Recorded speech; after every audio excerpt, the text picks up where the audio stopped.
Hi, my name is Andrew Works, and I will be covering the shrinking of cod for my evolution in the news assignment. Firstly, I think it is important to cover what an otolith is, since the researchers used it in their research. And the otolith is a small body part that is in the inner ear of the cod studied. For a variety of reasons, evolution due to fishing has been hard to prove. One of these is the number of genes involved in fish size.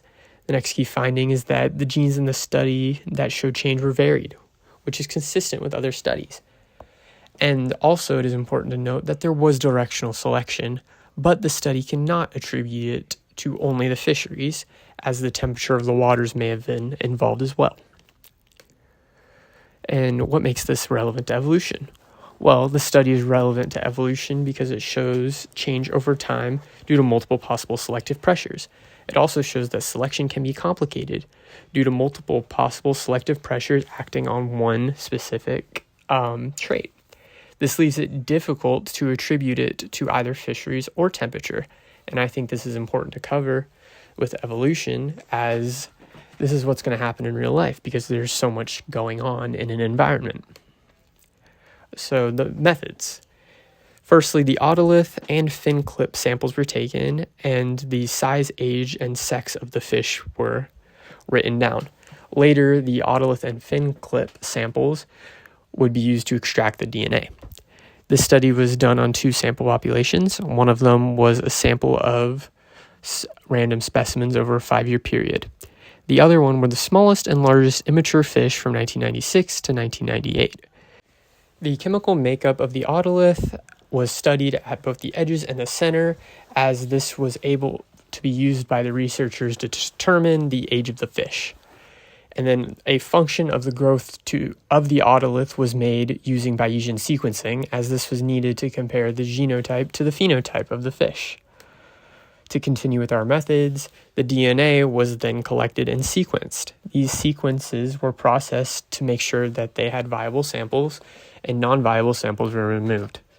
Various tests was done on the DNA, such as genome-wide association studies and simulations of future populations. They also studied various nearby sequences and chromosome inversions to study the change over time to the genotype.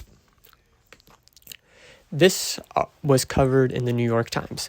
The hook was the title of the article, which was Honey, We Shrunk the Cod, a play on the famous movie Honey, I Shrunk the Kids. The findings could be considered controversial due to the fact that some people may be upset at the thought that fishing could cause ecological damage.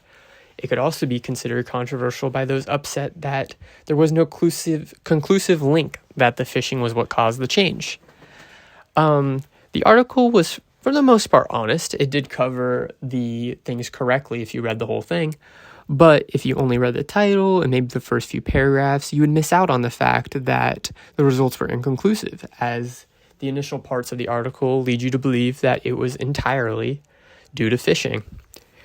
The article also covers the fishing ban that was implemented in 2019 on the cod, and the fact that it has not led to larger fish as it was hoped. The article also covers a second hypothesis about changes in chipmunks to show another possible example of human-caused change.